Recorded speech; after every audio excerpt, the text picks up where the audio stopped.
সুপারির গাছে চড়ার সঠিক নিয়ম: পায়ে আগে একটা রশি বেঁধে নেবেন, এরপর আস্তে আস্তে গাছের উপরে চড়বেন।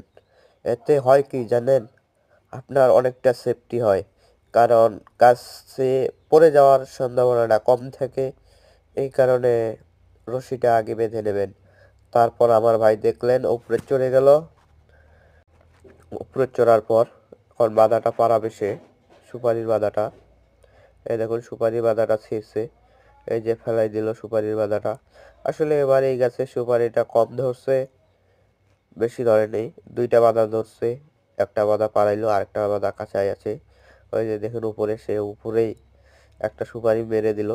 সে যদি গাছে চড়ে, আসলে সে অলরেডি একটা গাছ থেকে সুপারি ভালো দেখে পাড়ে নিবে, নেওয়ার পর সে সেটা খাবে।